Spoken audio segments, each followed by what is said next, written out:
Hi and welcome. It is the 25th of March, 2020. We are in the spring here in the Northern Hemisphere, and I know you're just entering fall in the Southern Hemisphere. And no matter where you are on this planet, I know you're navigating what I'm calling the new normal, one where there's a change in your everyday routine. You might start to wake up to the life you've created for yourself and looking around and going, wow, this is my life now. And some of us have given up some of our roles and responsibilities while others are taking on new roles and responsibilities. What I know for sure is we're all being called to serve in one way, whether it's to just create a little peace in our environment or in our communities or in the world. And as we navigate this Corona challenge together, I think some of us are recognizing that our internal dialogue, now that we're into it, a week or two or three, is moving from, oh my gosh, how can I take care of myself to, okay, how can I serve?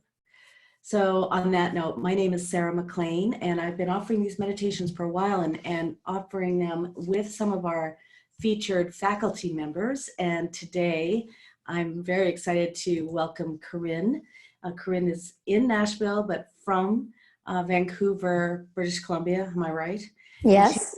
we've known each other for many, many, many years. And, I've talked a little bit before on some of our recordings that there are a lot of different communities we all belong to, whether it's at work or at church or in our volunteer positions or in our families and with our friends.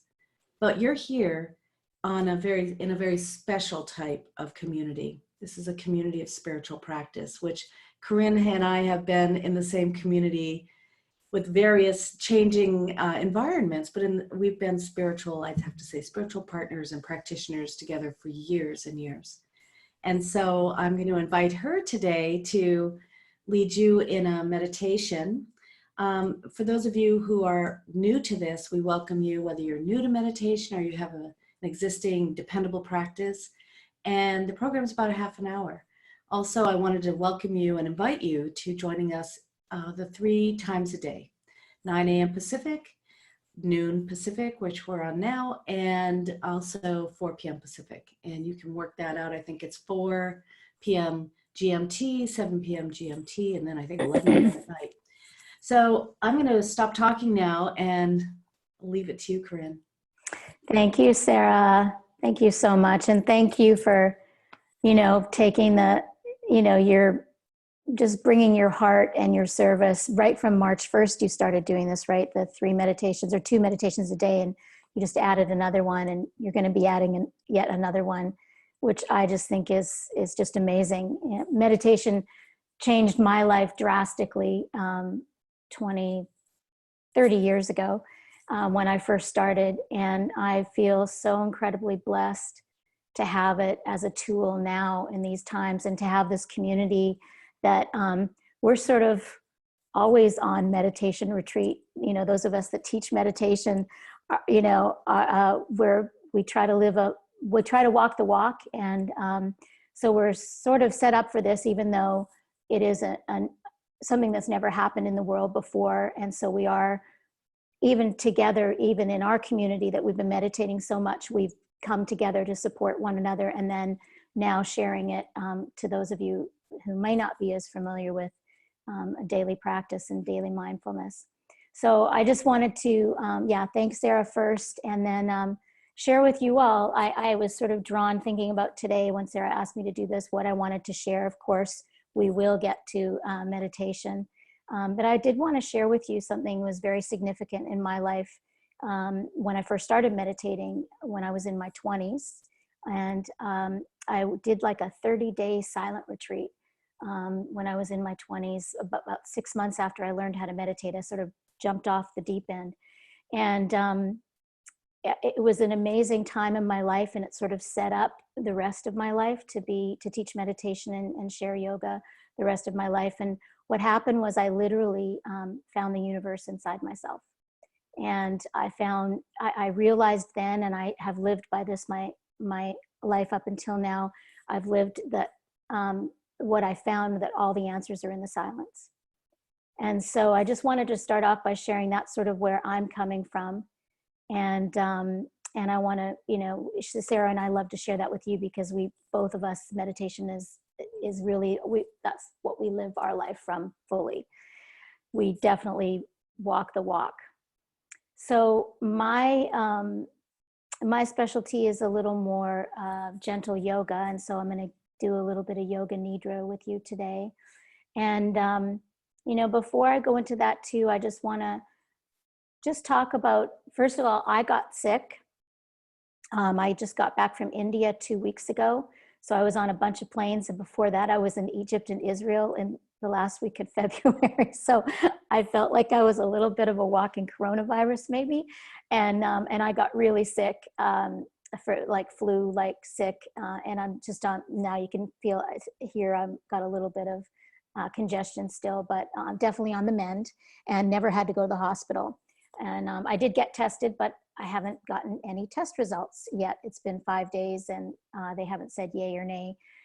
But in any case, that was sort of my journey into this. So I sort of landed from India and have felt a little bit surreal ever since.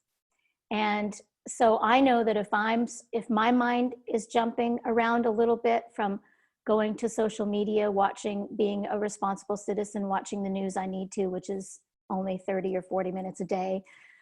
It's all we need. And I know that if my mind is a little bit squirrely right now, I know my students and my friends are probably a little bit really squirrely right now, because I've been practicing meditation for so long. So, you know, that's the nature of the mind, is to think. The nature of the mind, you know, there's nothing that we don't do on a daily basis that wasn't created in somebody's great mind, whether it's the cars that we drive or the houses we're in, the food, the packaging, everything that we do was created in somebody's mind. But there's so much more to us than our mind. And meditation has helped me to learn that. And it's all about the balance. So a hammer, there's nothing better to hammer a nail than a hammer. Like I've tried to hammer with the screwdriver and a knife when I haven't had, you know, there's nothing better to hammer something than a hammer. But you can't build a house with a hammer. You need other tools. And so meditation is a tool to help you to go beyond the sort of squirrely mind, beyond the emotions that can be running rampant right now, to the level of that's underlying, that's actually always there, that's always still and always calm and always peaceful. So that's why I meditate, and I'm hoping to share that, a little bit of that calm and peace with you today, that has served my life so well, and that all of us in Sarah's community are now doing our best to share for any of you who need that. So I definitely would love to be open to questions afterwards. There's that little chat button on the bottom. If you bring your cursor along the bottom, there's a chat, and you can either send me a message privately, or you can send a message to the whole group, and I'll get that question if you have any questions about anything at all. So I'll do a little guided meditation, and then I'll be open for questions afterwards. So I'm going to invite you to go ahead and close your eyes and start to bring the attention inward.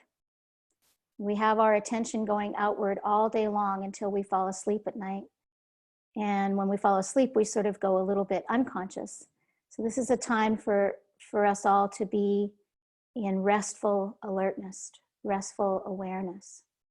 So close your eyes, and if you soften your tongue in the back of your mouth, it helps to soften your jaw. And I want you to notice, you know, where's your bottom right now? If you're sitting right now, what are you sitting on? Can you feel your bottom on the cushion or couch or chair that you're on? Can you feel your feet on the floor, or are you sitting cross-legged? So just begin to bring your awareness to your body. You know, our body isn't like our mind. Like our mind is like this squirrel that jumps from past to present to future to past to future to all that. But our body can't do that, because we don't have a time machine quite yet. So to bring your awareness in your body, it's like an anchor into the now. So I'm going to do a yoga nidra with you to start, and then we're going to do a little nature meditation. So just like how you just were following my words just now with your awareness into your, your bottom and then your feet, we're going to start now at the top of the head. So just notice the top of your head, and then notice between your eyebrows, down through your chin and your throat, the base of your throat. And then bring your awareness to the top of your right shoulder and the center of your right elbow, the center of your right wrist, the tip of your thumb, your right thumb, the tip of your right index finger, the tip of your right middle finger, the tip of your right ring finger, and the tip of your right baby finger. Becoming aware of the center of your right wrist, the center of your right elbow, the top of your right shoulder, the base of your throat, and then moving over to your top of your left shoulder, the center of your left elbow, the center of your left wrist, the tip of your left thumb, the tip of your left index finger, the tip of your left middle finger, the tip of your left ring finger, and the tip of your left baby finger, the center of your left wrist, the center of your left elbow, the top of your left shoulder, the base of your throat, the center of your chest, your heart chakra, down through your solar plexus and your belly button, your hara, the center of your universe, the top of your right hip, the center of your right knee, the center of your right ankle, the tip of your right big toe, the tip of the second toe of your right foot, the tip of the third toe of your right foot, the tip of your fourth toe of your right foot, tip of your baby toe of your right foot, the tip of your foot, your whole foot, the center of your right ankle, center of your right knee, top of your right hip, and your belly button, the top of your left hip, the center of your left knee, the center of your left ankle, the tip of your left big toe, the tip of the second toe of the left foot, tip of the third toe of the left foot, the tip of the fourth toe of the left foot, and the tip of your baby toe of the left foot. Back to your center of your left ankle, the center of your left knee, the top of your left hip, and your belly button, your hara. Back up to your chest, to your heart chakra. This is the real brain of your being, your heart. It's a connection to everyone around the whole world. Just bring a sense of gratitude into your heart right now for anything that comes to your mind, for being safe here listening to this meditation, for anything that's made you laugh recently, for your family, anything. I'm going to leave you in silence for about 2 minutes, and I just want you to allow your awareness to flood into everything you're grateful for. Usually I start off with things closer in my life and then have it grow out into larger. So just be that in your own life. What are you grateful for?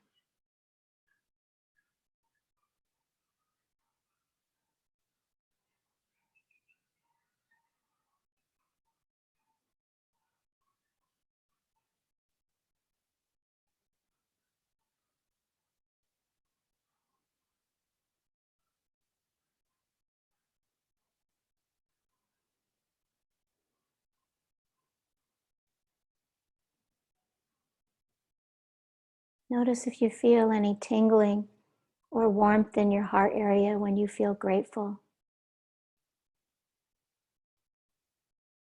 So bringing the awareness to the body can always be an anchor in the now. And then having an attitude of gratitude for things in our life, there's never a time when that isn't helpful. So just remember that. And we're going to go beyond now, keeping your awareness in the area of your heart. I want you to just get a sense that your heart's this bright, beautiful, infinite light that's connected to everything and everyone around. Feel that light expanding up through all your extremities, up through your throat and into the top of your head, blasting through your skull. Visualize that light coming from your heart, going out both arms through the tips of your fingers. Visualize that bright light going down to your solar plexus, your belly, down both legs, through your toes and into the earth, shining like a bright five-pointed star. Shining your light into the world. Feel your light shining into the rest of your house. Remember, it's an infinite light.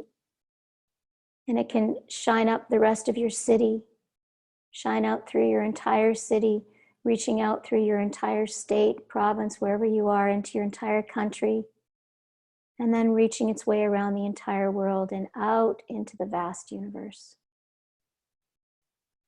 And notice doing this visualization if you feel a little bit of tingling in your fingers or your toes or your heart.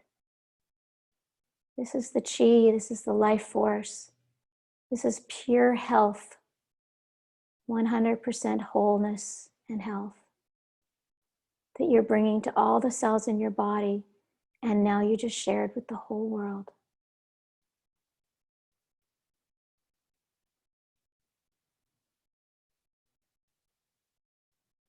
We are all part of the same universe. You know, we hear this word, we're all one.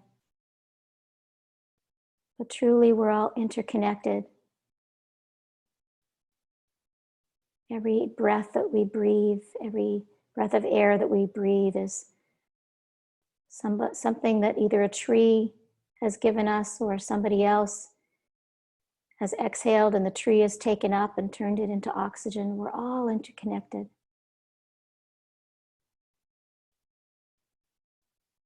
Here, right now, this is all we know. Your body, your breath, this meditation, the room you're in. You're safe.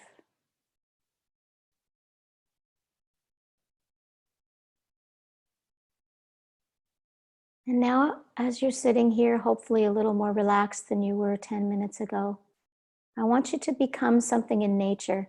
And I want you to visualize the first thing that comes to your mind, like a blade of grass or a leaf or your favorite tree or lake or ocean, something in nature. So choose something, the first thing that comes to your mind. And I want you to become that in your mind's eye right now. Visualize yourself, and it is wintertime. In fact, you're just now leaving the very end of fall the beginning of fall. It's the beginning of fall, and you're just now starting to see the signs. The leaves are starting to turn. The signs of winter are coming. What happens in you and around you in the middle of fall?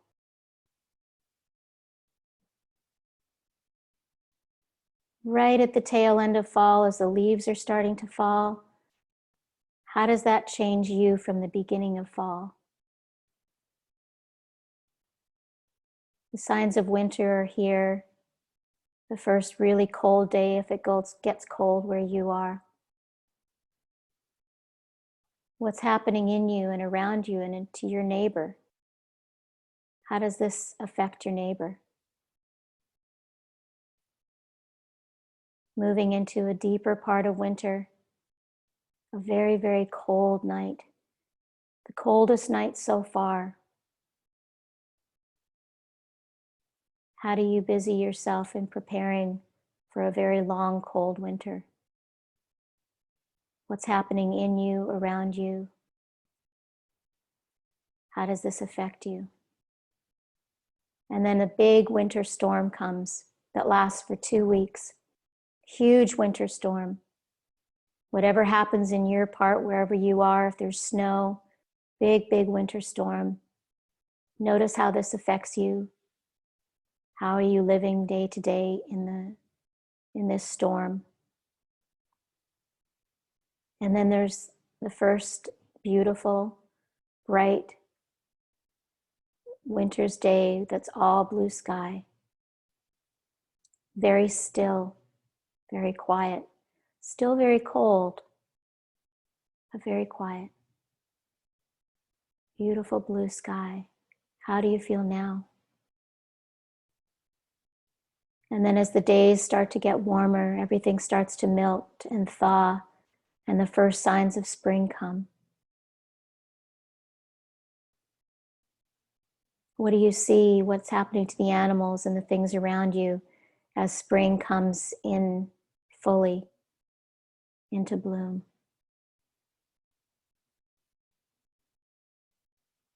Is this effortful for you, or is it easy? Are you just able to experience the spring, the babies, the new babies everywhere in nature, the freshness of the air, the newness of the growth, the blossoms?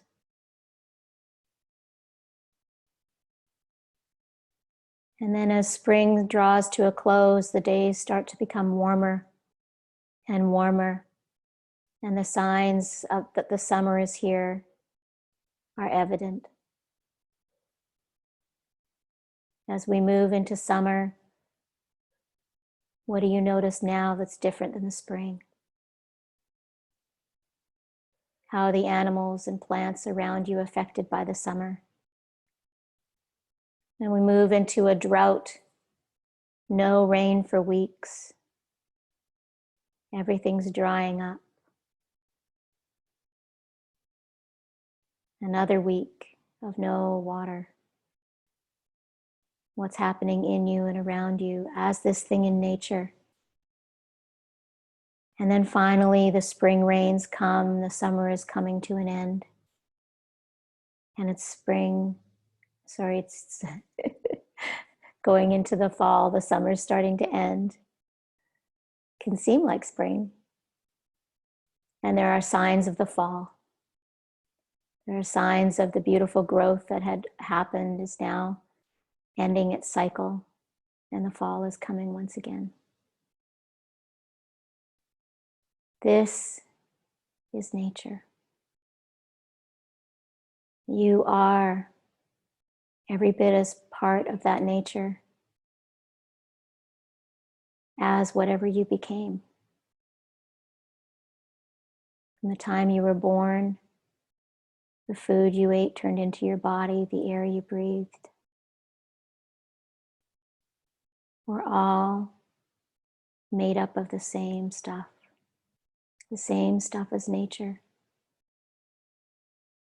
And see if you notice as nature went through the hardships of the drought and of the winter, was it bothered by it? Or did it just respond rather than react?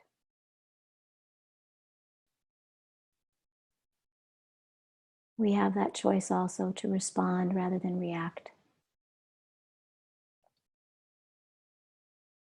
We're going to end this guided meditation with another few minutes of silence.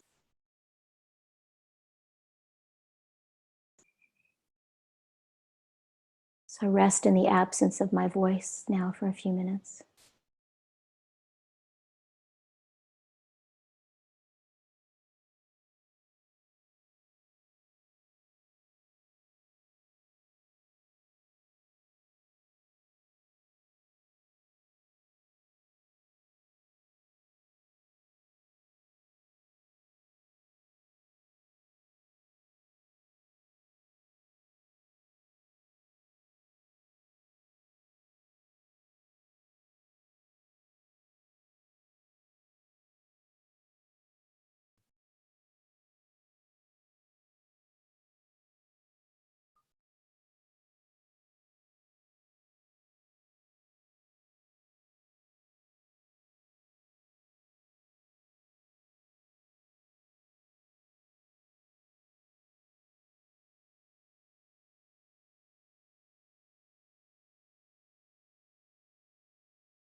Listening to the sounds of whatever's happening in your world right now, as your awareness is coming from going inward into reaching out. Everybody's house has certain sounds that it makes that we're familiar with, and so we forget to tune in, or we are focused on something else. So tune into the sounds of what's happening in your world right now.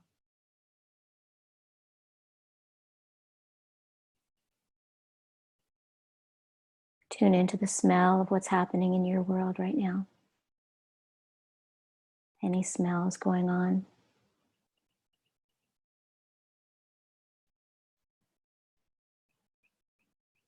And notice again how you're seated, how you're sitting. How does that feel? How does your bottom feel? How do your arms feel? How are they resting? Can you feel the clothing on your body?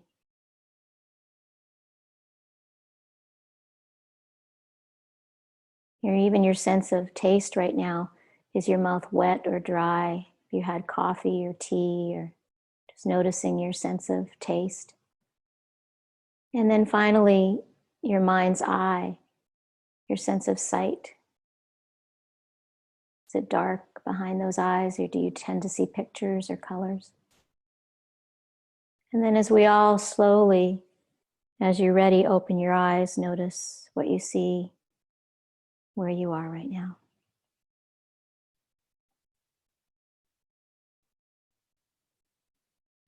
Welcome back.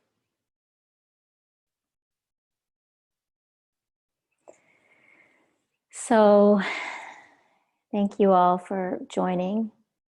Thank you again for Sarah for doing this. Thank you all for being present here for this. I did want to open up, if you have any questions, you can either,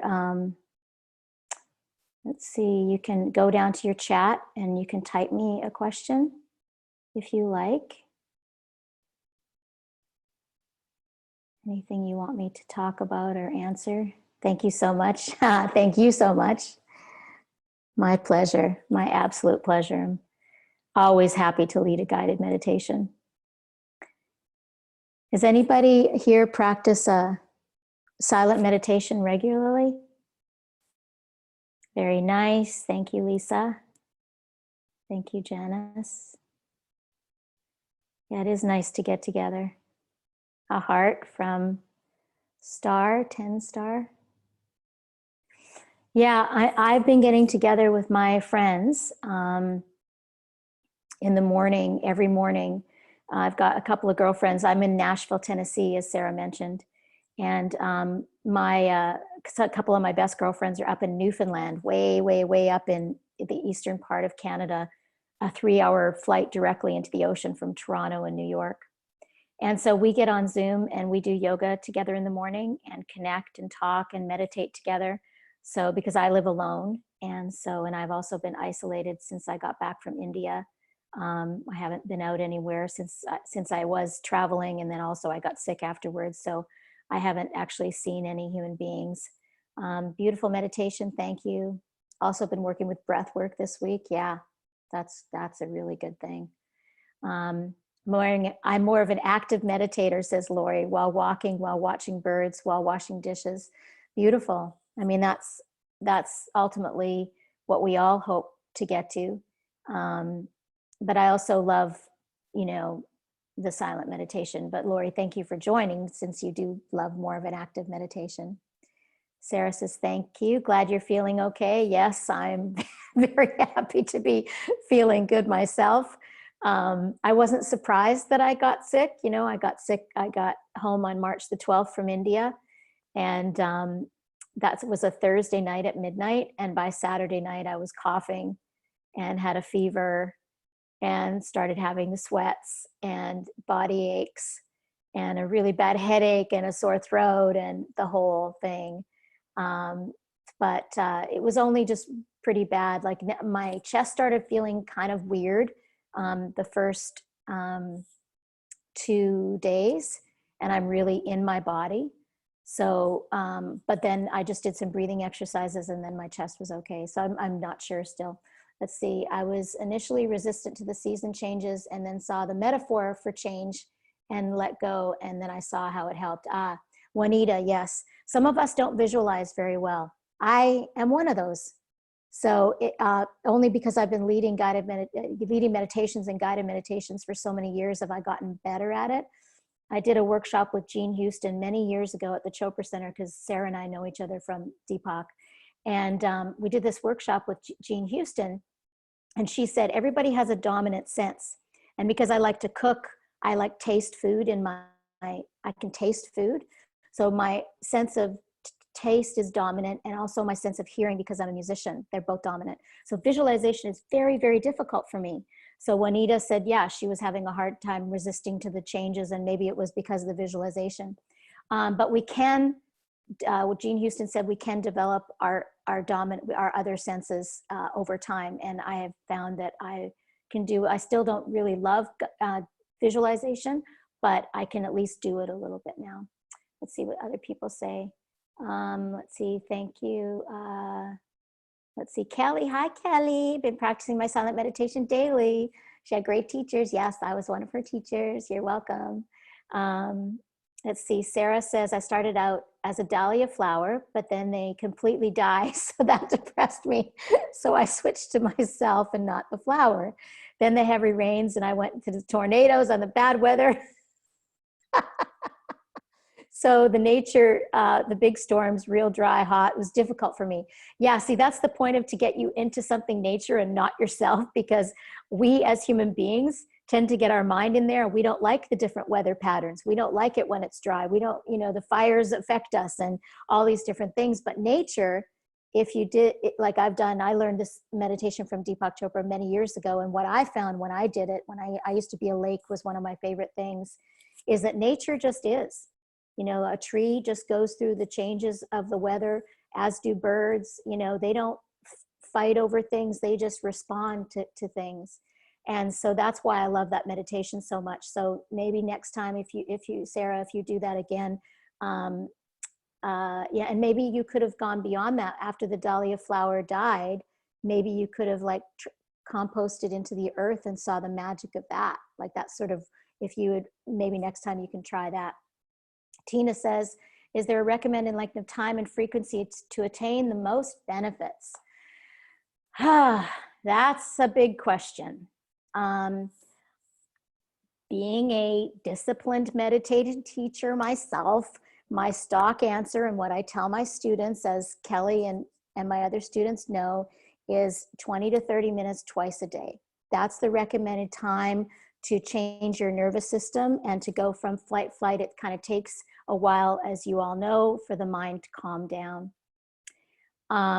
Even though silence is not the goal and the mind calming is not the goal. But it takes that sort of time for your parasympathetic to kick in. So, but I say whatever it takes. Some people are using an app and they're doing just a couple minutes at a time, which is great.